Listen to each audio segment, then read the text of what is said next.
O texto desta manhã está no livro de Ezequiel. Por favor, abra sua Bíblia. Abra sua Bíblia no Antigo Testamento, no livro do profeta Ezequiel. Por favor, deixa aberta aí. Louvado seja Deus por esses momentos que tivemos de adoração até agora. Obrigado, coral. E esse é só um gostinho do que nós teremos amanhã, a partir das 7h15 aqui na igreja. Então eu sei que você não vai querer perder essa programação de louvor. Será uma noite de adoração, com muito louvor e testemunho aqui. Então, 7h15 a gente começa, você já está convidado. Pensamentos do alto. Você está vendo aí na tela o título do sermão. E ele não está aí por acaso. É a base para a gente pensar nesses minutos aqui, no sábado pela manhã. Pensamentos do alto. Não pensamentos do alto com U, próprio, mas pensamentos de cima. Que tipo de pensamentos tem ocupado a sua vida? Por exemplo, nessa semana, que foi priorizado nos seus pensamentos? Nessas últimas semanas, o que tem sido priorizado nos seus pensamentos? Hoje, quando se levantou pela manhã, com despertador ou acordou sozinho, qual foi a primeira coisa que você pensou? Quando você entrou aqui, nesse auditório, quando você olhou para cá, o que você pensou?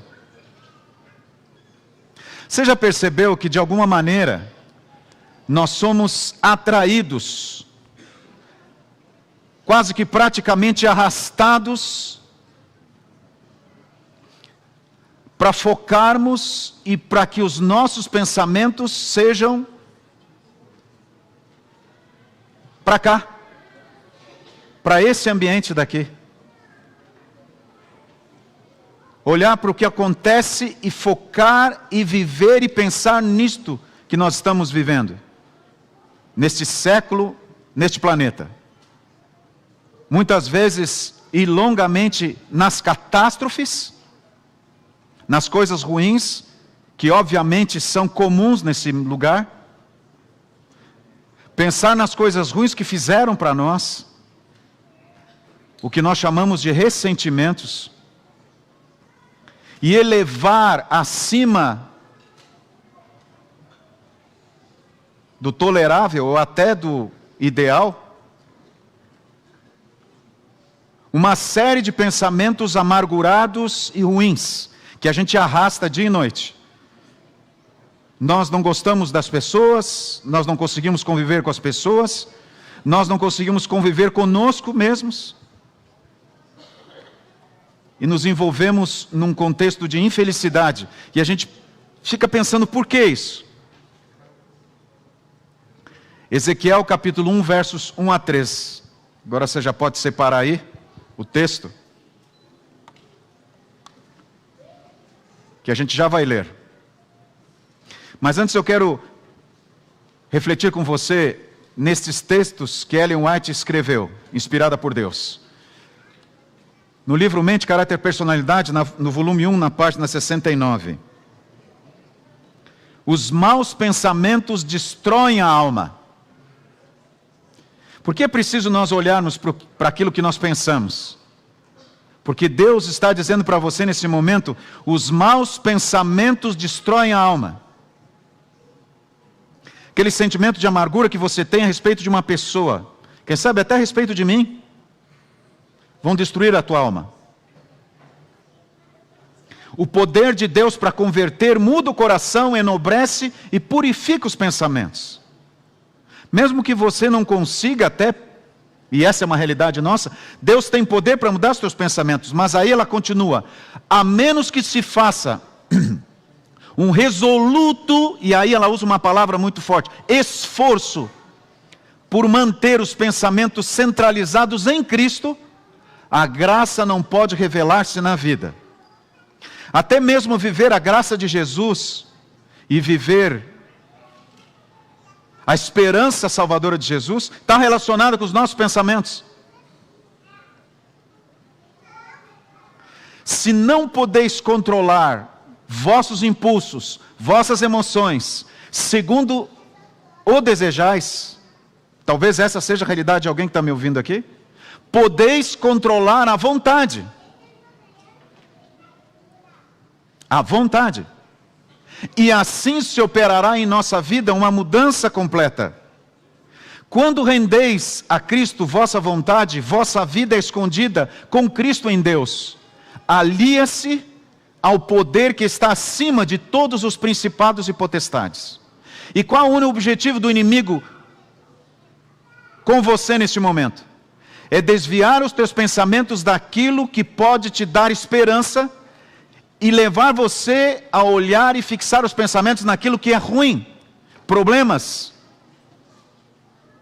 diferenças como pessoas que nós temos, aquilo que te aconteceu em algum momento que te fez mal, medo que você cria de alguma maneira no seu contexto. E Ellen White diz: recebeis de Deus uma força que vos mantém seguros. E qual força é essa? A sua força, a força de Deus. E uma nova vida, mesmo a vida da fé, se vos torna possível. Isso é tão importante que até no meio secular é valorizado. Por exemplo, nós sofremos mais na imaginação do que na realidade. Sêneca falou isso. E Sêneca não era um cristão. Sêneca era um grego, um idólatra, que se envolvia nas filosofias gregas, humanistas muitas vezes. Mas ele também entendeu isso, que o seu sofrimento muitas vezes era ocasionado pela imaginação. Talvez você já tenha lido, ouvido falar sobre Napoleão Hill. Ele nasceu numa cidade rural da Virgínia, em outubro de 1883. Quando ele tinha 10 anos, sua mãe faleceu e seu pai se casou novamente, 2 anos mais tarde. Só que a perda da mãe tornou Napoleão Hill uma criança amargurada e rebelde e difícil de conviver. Ele não aceitou a morte da mãe, se revoltou com Deus, se revoltou com todos, e ele vivia essa fase de revolta e de raiva. Felizmente, sua madrasta fez uma grande diferença em sua vida ao proferir a seguinte frase para Napoleão Hill. Ele disse o seguinte: menino, talvez você seja a pessoa mais esperta do mundo e simplesmente não está sabendo o que fazer com a sua inteligência. Ou seja, você que vai definir o que vai acontecer com a sua vida. Se você vai ficar aí com esses pensamentos de amargura e de lamento e de autopiedade, porque perdeu a sua mãe, ou porque você acha que o mundo não é justo com você, ou você vai olhar para frente e usar a tua energia para uma coisa boa. Aquelas palavras fizeram a diferença na vida de Napoleão Hill. Aos 13 anos ele começou a criar artigos para um pequeno jornal chamado Mountain Report, e aos 15 anos já escrevia para muitos jornais das cidades vizinhas. Hill tinha o sonho de cursar direito, mas ele não conseguiu, só que se tornou um grande escritor. Um grande momento da sua vida ocorreu em 1908, quando Hill estava trabalhando para uma revista de Bob Taylor e foi designado para entrevistar um dos homens mais influentes da época, o gigante industrial Andrew Carnegie. Carnegie, com 73 anos na ocasião, bilionário, deu um desafio a Napoleão, que aceitou prontamente, sem saber o quanto isso mudaria a sua vida. E Carnegie disse para Napoleão, identifique em homens de sucesso características que poderiam ser desenvolvidas nas pessoas. E Hill entrevistou 16 mil pessoas para descobrir como que essas pessoas tinham se tornado vencedoras, com sucesso empresarial, profissional e pessoal. E dentre elas, essas 16 mil pessoas, 500 milionários Napoleon Hill entrevistou.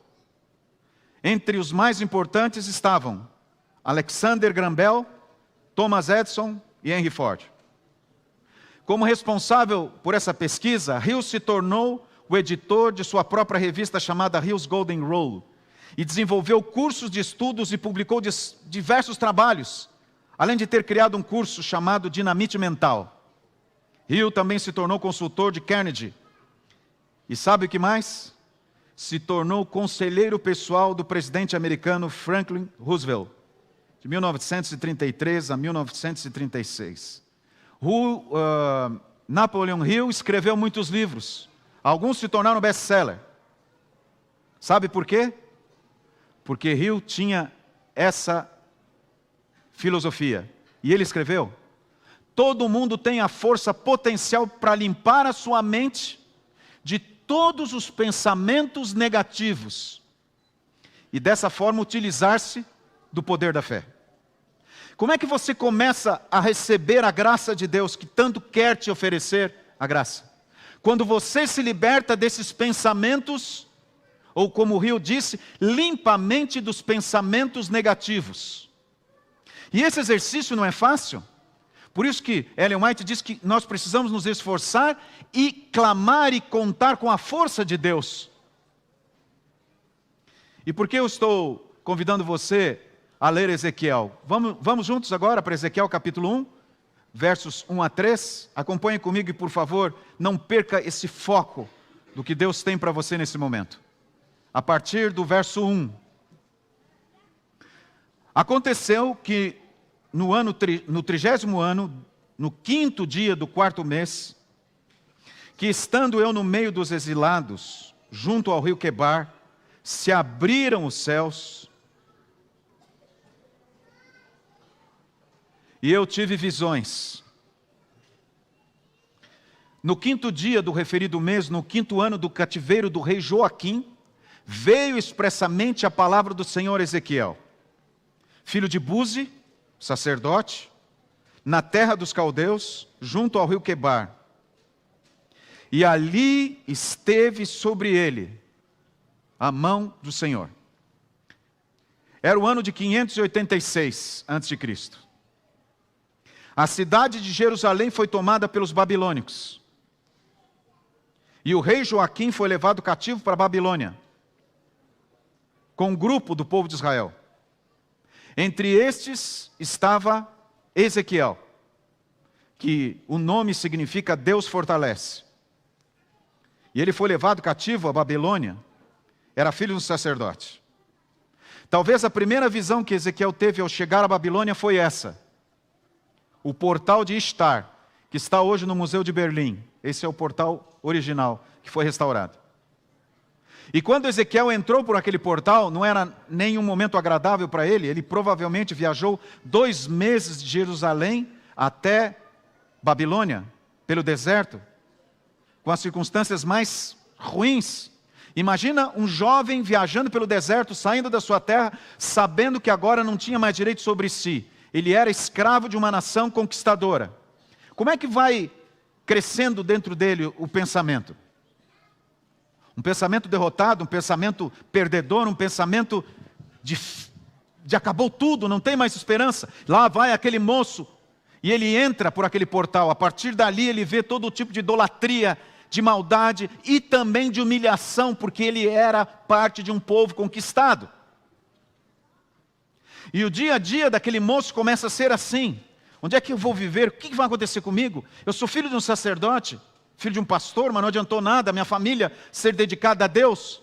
Hoje nós estamos aqui, escravos dessa nação pagã. Quem sabe foi açoitado, quem sabe foi esbofeteado, quem sabe foi ofendido muitas vezes, humilhado, ficou sem comer. Aquilo tudo foi trazendo para Ezequiel um certo trauma. A Babilônia atingiu seu pico econômico após o ano 605 depois de Cristo. No ano 605, Nabucodonosor havia destruído a cidade-fortaleza egípcia de Carquemes. E aí está na história a famosa Batalha de Carquemes. E Carquemes ficava ao norte de Jerusalém. Isso mostrou para o povo de Israel que Nabucodonosor já era uma potência e estava se aproximando deles. Deus enviou os seus profetas e disse ao seu povo: abandonem a idolatria, deixem de seguir outros deuses, voltem para mim. Mas o povo de Israel não quis saber. Não ouviu Isaías, mataram Isaías, não ouviram Jeremias. Nabucodonosor conquistou Judá 3 vezes. A primeira vez foi com Jeoaquim, em 605. A segunda vez foi no reinado do seu filho Joaquim, em 597. No ano 597, Nabucodonosor levou muitos cativos para a Babilônia, mas deixou lá um vassalo escolhido por ele, chamado Zedequias, que deveria de cuidar do restante do povo de Israel e manter uma cidade, manter lá uma espécie de fornecimento de tributos e de alimento e de outros benefícios para a Babilônia. Era uma forma de Nabucodonosor mostrar o seu poder. Mas Zedequias não ouviu as orientações de Jeremias e achou que o Egito seria capaz de protegê-lo. E vocês sabem da história. Se revoltou contra Nabucodonosor, não pagou mais impostos. A cidade foi cercada, depois de mais de um ano foi conquistada. Zedequias tentou fugir por uma abertura no muro com seus filhos e os seus nobres.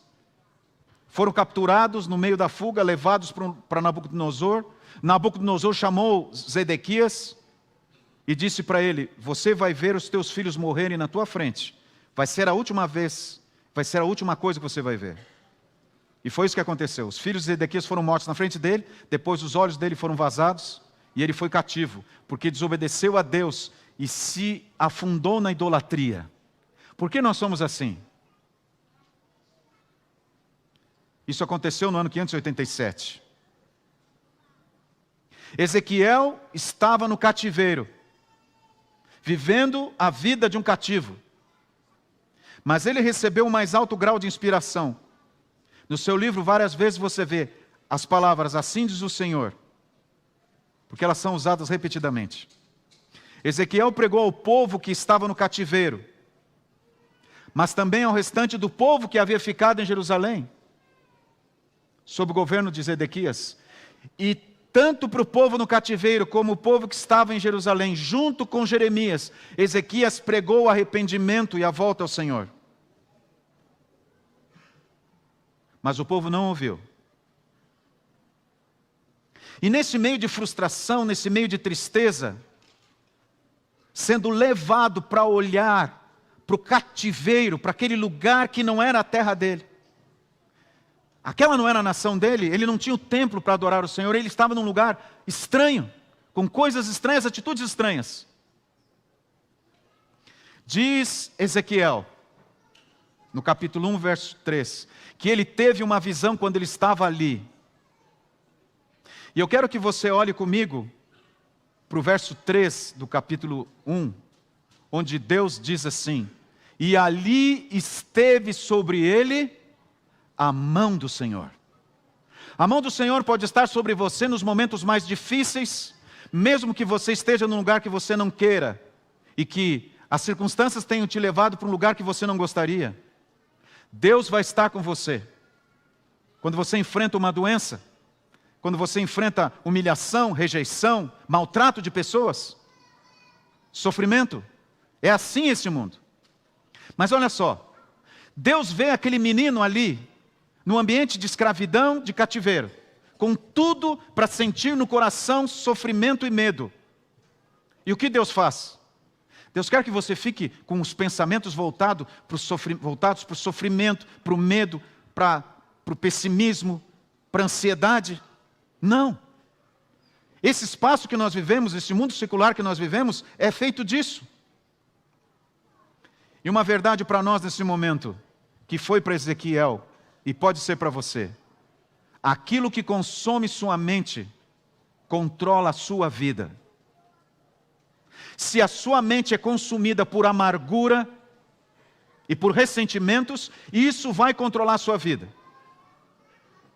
se a sua mente é consumida por alegria, por esperança, por motivação, é isso que vai controlar a sua vida.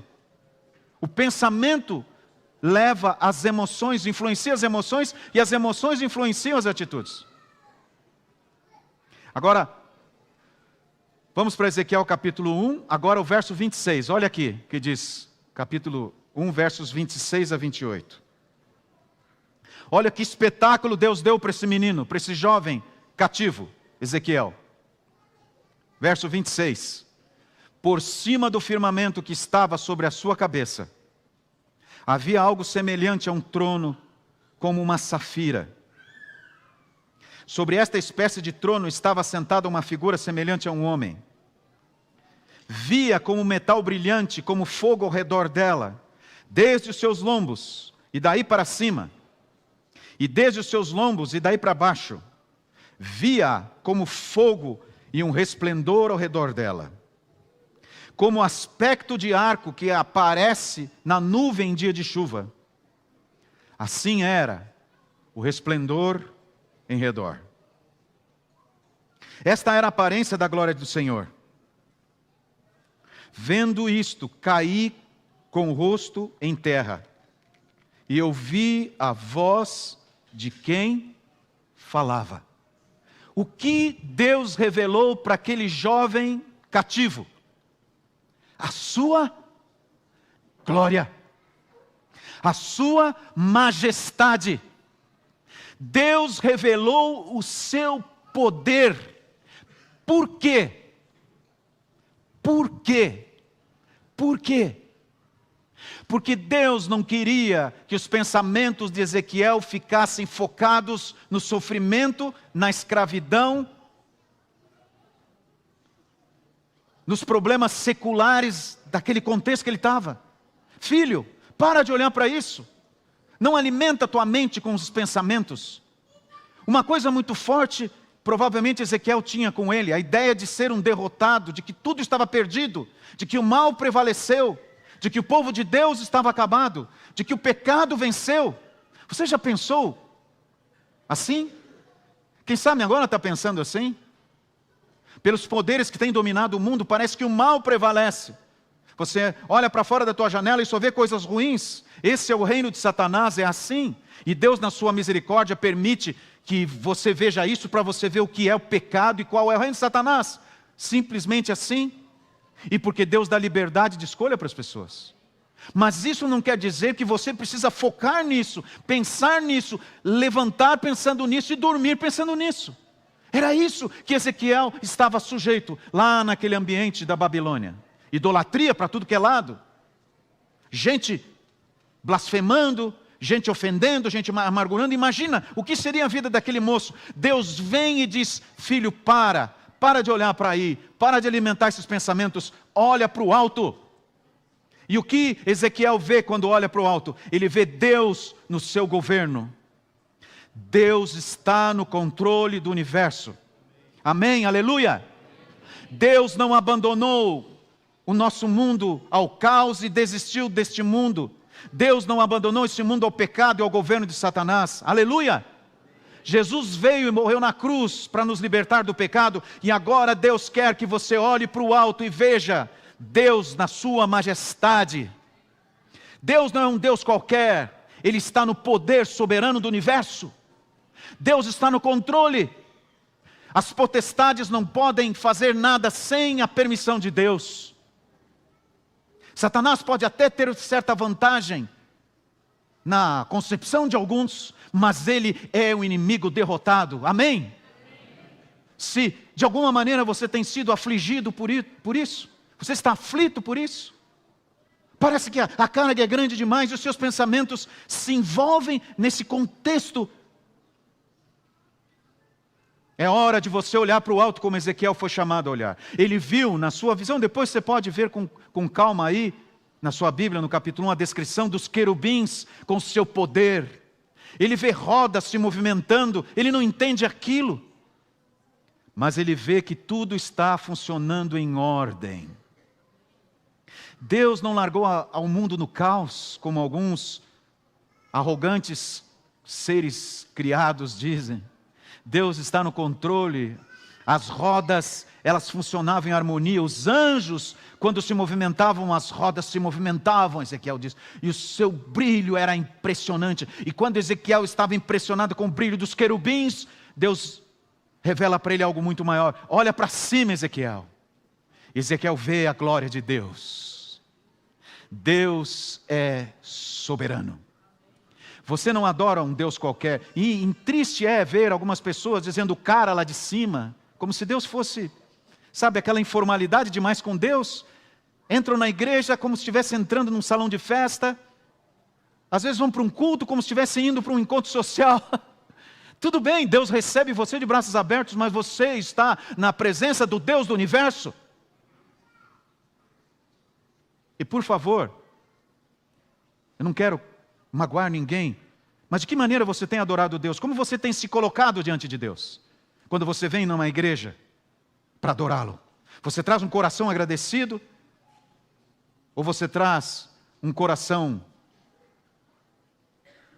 que veio aqui cobrar, que veio para ser adorado, não para adorar? Você veio aqui pensando que é um grande caixa eletrônico? O Jesus utilitário que você passa o cartão e vai embora? Deus está esperando você de braços abertos para aceitá-lo como Senhor da sua vida. Ele tem poder e Ele está acima das potestades. Amém, aleluia. Agora, quando Ezequiel está encantado com tudo isso, diz o texto que ele vê que sobre o trono de Deus está o arco-íris. Em que momento Deus revelou o arco-íris, queridos? Logo depois do dilúvio. Como sinal de quê? De misericórdia. De que nunca mais a terra seria destruída pelo dilúvio. E que o homem teria esperança de salvação. Lá está revelado a exaltação no trono de Deus, do poder de Deus. Mas ali está revelada a sua glória. E o que é a glória de Deus? Bondade e misericórdia. Amém? Diz Jeremias, no livro de Lamentações, no seu livro de Lamentações, capítulo 3, as misericórdias de Deus são renovadas quando? Quando, queridos? Cada manhã, e é por isso que nós não somos consumidos. Mas agora, como nós temos visto Deus? De que maneira nós temos visto Deus? Como um ser maravilhoso, como meu Pai, como Deus Criador? A gente adora no sábado Deus como Criador? Que tipo de pensamento eu tenho criado sobre Deus? Que tipo de pensamento eu tenho trazido para cá? Esta era a aparência da glória do Senhor. Vendo isto, caí como um rosto em terra e ouvi a voz de quem falava. Isso deixou Ezequiel desestruturado. Mas lá estava Deus para erguê-lo. E diz que o Espírito Santo ergueu Ezequiel. O Espírito Santo. O Espírito Santo pode erguer você nessa manhã. O Espírito Santo pode alimentar os seus pensamentos se você pedir. E se você quiser, e se essa for a sua vontade.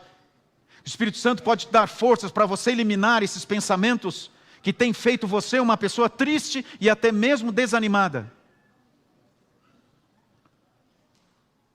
Júnior Bretas, que é um especialista em saúde emocional, disse: sua mente é como sua casa. Só entra quem é convidado. E infelizmente alguns estão convidando pensamentos negativos e potencialmente prejudiciais para a sua mente. E um deles é olhar Deus de maneira errada. É conviver com um Deus pequeno. Um Deus que você pode se relacionar de qualquer jeito. E não vem a misericórdia de Deus também. Provérbios capítulo 23, verso 7, completa esse pensamento, diz: porque como imagina em sua alma, assim ela é. Pensamentos influenciam emoções, emoções influenciam atitudes. E atitudes se tornam hábitos. Deus não queria que aquele moço lá no cativeiro alimentasse pensamentos negativos e derrotados. Ele disse: Ezequiel, olha para a minha glória. Veja quem eu sou. Olha essa promessa, para a gente encerrar aqui a nossa reflexão. Ele subverterá os propósitos dos ímpios.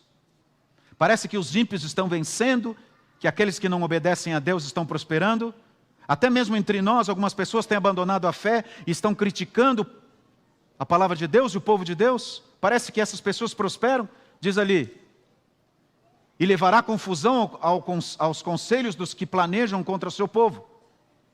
Aquele que é o Rei, o Senhor dos exércitos, assenta-se entre os querubins. É esse que você adora.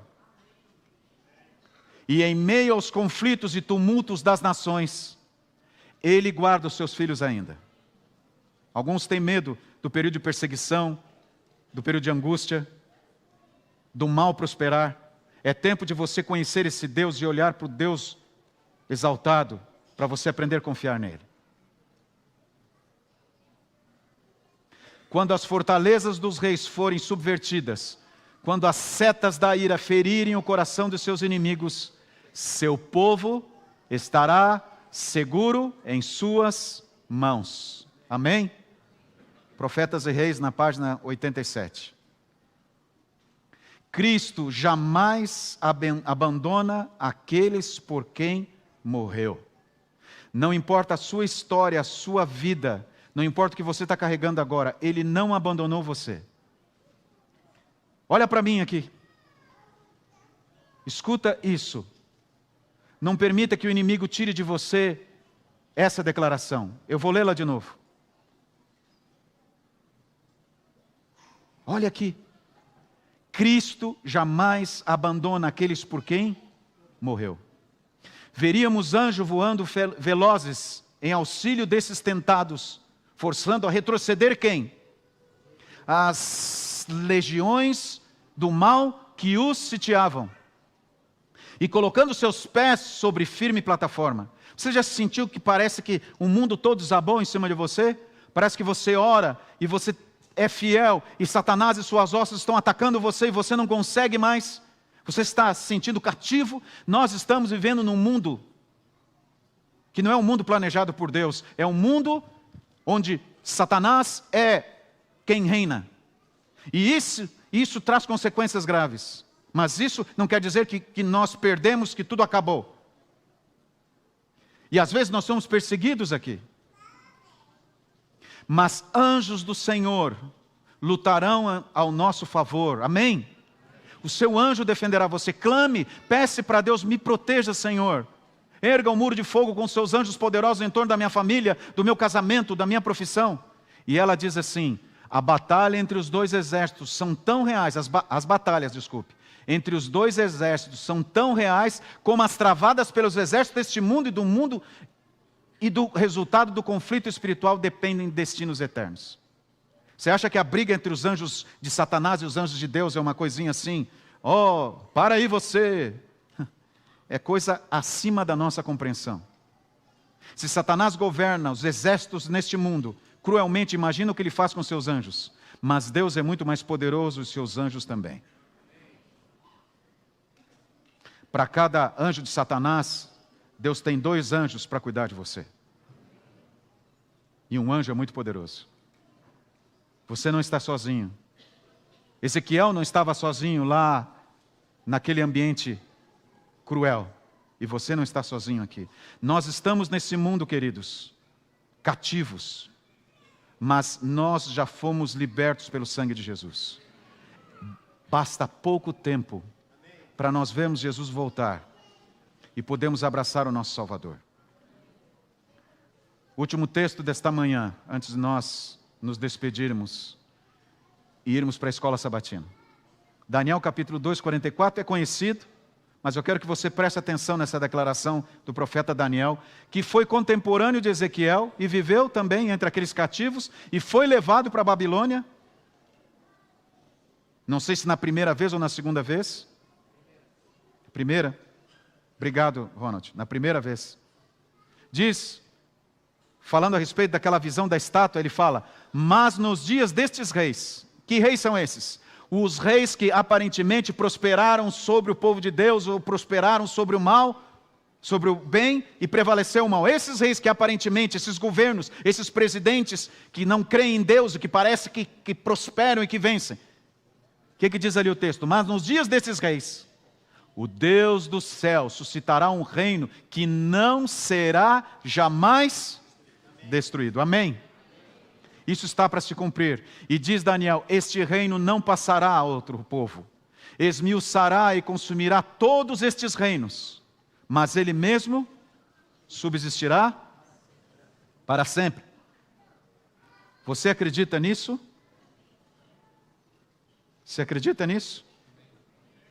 Quem sabe os seus pensamentos tenham sido sobrecarregados de ideias negativas e até tenha sido tentado ou tentada a olhar para esse mundo e achar que o mal prevaleceu e que vale mais a pena viver no espaço secular. Eu quero te dizer em nome de Jesus, falta pouco tempo para o reino de Satanás ser destruído. Jesus está no seu trono, como viu Ezequiel, com seu poder e de seus querubins e anjos. Jesus já venceu na cruz. O pecado foi derrotado. E falta pouco tempo para o pecado ser destruído. E Satanás também. E seus anjos. Mas na sua misericórdia, Deus tem dado tempo para eu e você decidirmos abandonarmos esses pensamentos seculares que têm tomado conta da nossa vida. Você já percebeu quanto que nós somos sugados e tentados a nos ocupar com coisas seculares para não olharmos para o trono de Deus e passarmos tempo com o nosso Salvador? Quanto tempo? E até coisas boas às vezes. Porque Satanás não quer que a sua mente se encha de pensamentos do céu, para que você se sinta derrotado e no momento certo ele possa usar você e massacrar você e destruir você. Por isso que muitas pessoas estão sofrendo hoje com problemas emocionais. Muitas pessoas têm sido massacradas com doenças psicossomáticas. Eu digo na sociedade. Alguns chegam a um momento de tanta angústia que tiram a própria vida, não aguentam mais. É isso que Satanás quer. Mas você não precisa olhar para este mundo. Olhe para o alto. Alto. Veja o trono de Deus com seus querubins. Este reino não passará, mas ele mesmo subsistirá para sempre. Amém? Aleluia. Tenha os seus pensamentos do alto. Não alto si próprio com U, alto com L, lá para cima. Para que você entenda que Deus cuidará de você sempre. Sempre.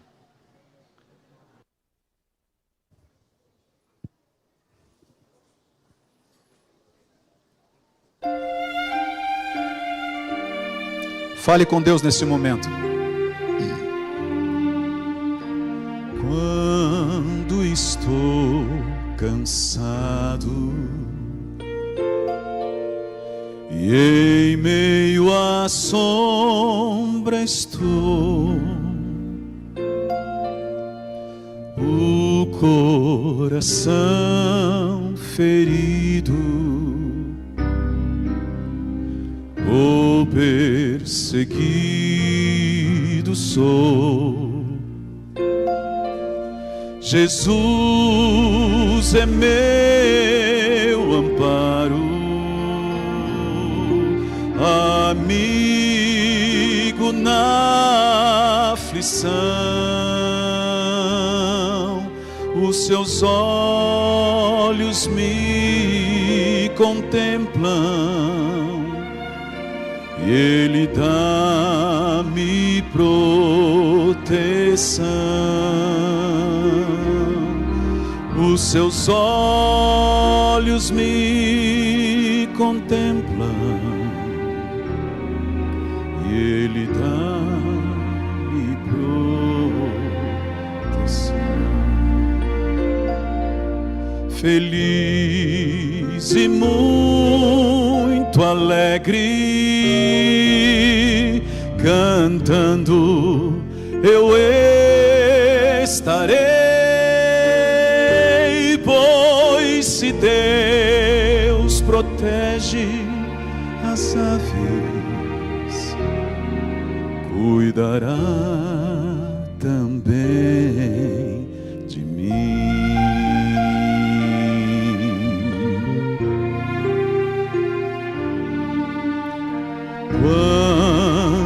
sou tentado na escuridão da dor. Se longe tenho estado do seu tão meigo amor, eu volto sem receio ao meu bom Salvador.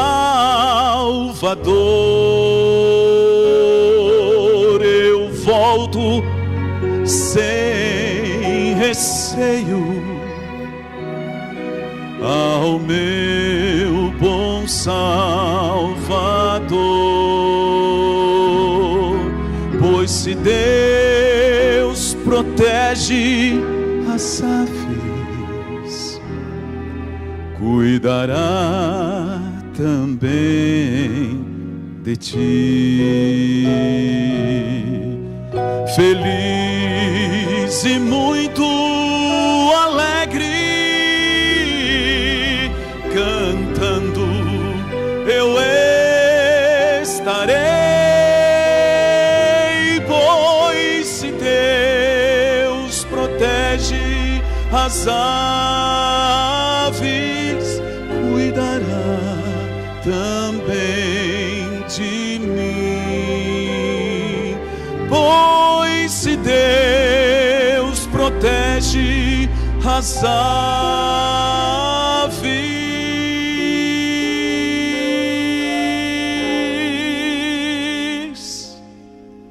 cuidará também de mim.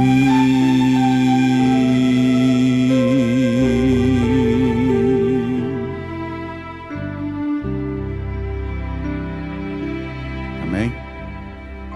Coral, vocês podem vir aqui agora? Nós vamos cantar junto com o coral essa exaltação do Senhor, para nós nesse momento confirmarmos a certeza de que adoramos um Deus maravilhoso e que merece ser exaltado. Você acredita nisso, igreja? Acredita? Igreja, diga amém? Você adora um Deus soberano e superior, mas um Deus de misericórdia, um Deus que neste momento está aqui conosco com seus querubins, um Deus exaltado acima de todos e de tudo, mas que veio aqui morrer por você e por mim. Grande é o Senhor. Você acredita nisso? Então fique em pé, igreja, para louvar o Senhor junto com o coral.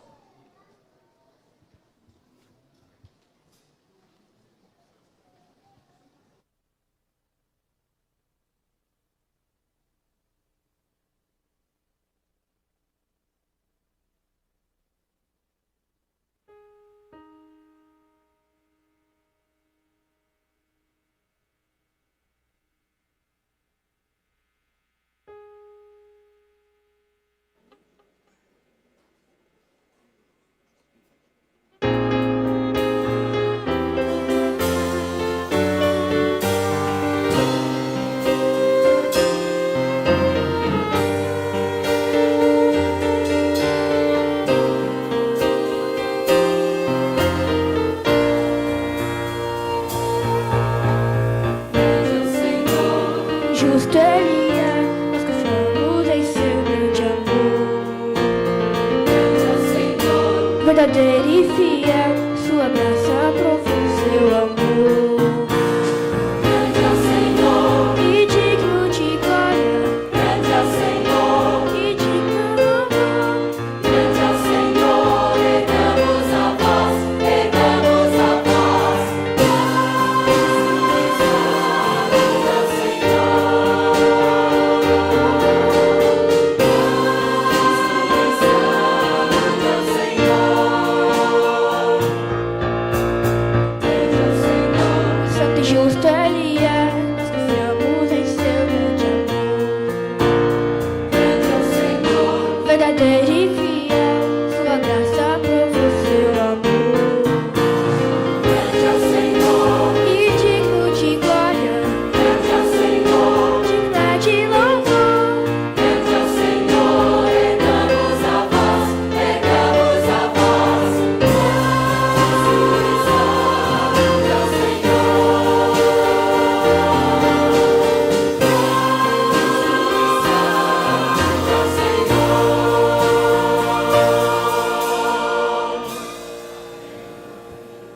244 agora. 404, é esse aí. Aquele que nós cantamos, agora para nós irmos com essa certeza que Jesus está chegando e que o reino é do Senhor.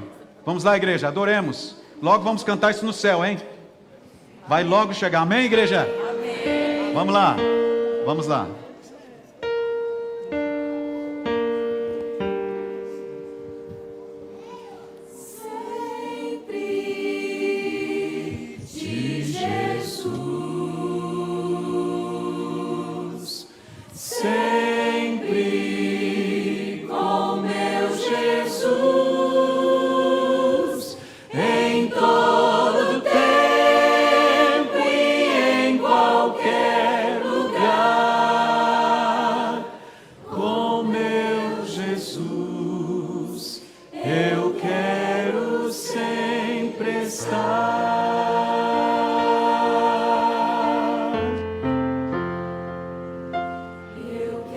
Igreja, sempre de Jesus, eu levarei ao mundo sua luz, em todo tempo e em qualquer lugar.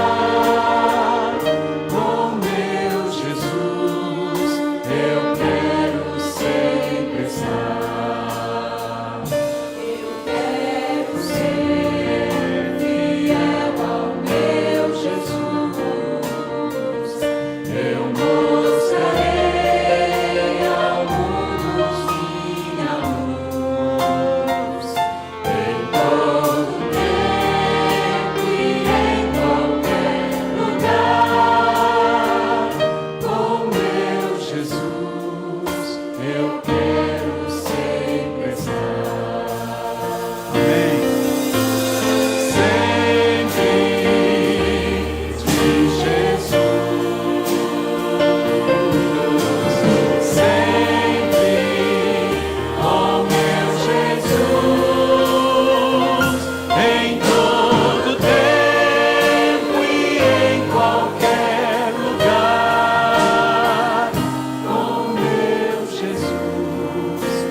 Amém, aleluia, louvado seja o Senhor.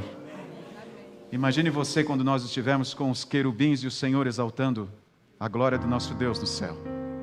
Você quer estar lá? Jesus morreu para que você esteja, mas depende de você querer. Feche teus olhos, por favor.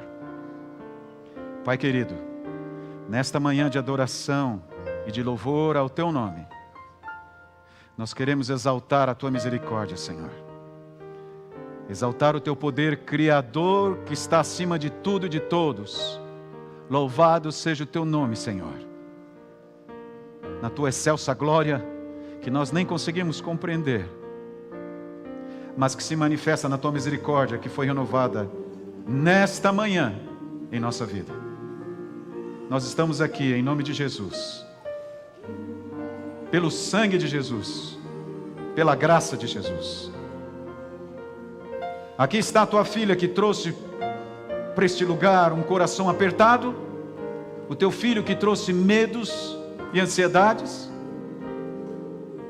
Aqui está também aquele teu filho que quer te adorar e te agradecer pelo que tu és. Nós trazemos vários sentimentos, mas cada um é compreendido por ti, Senhor. Tu nos conhece pessoalmente e o teu relacionamento conosco é personalizado e conforme aquilo que precisamos. Então vem, Senhor, agora. Transforma os nossos pensamentos. Ajuda-nos como Ezequiel a olharmos para o alto, para o céu, para o teu trono. Entendermos que mesmo estando cativos nesse mundo de pecado, logo a redenção acontecerá. Obrigado, Pai. Limpa os nossos pensamentos e purifica com as tuas promessas e a tua esperança, em nome de Jesus. Amém.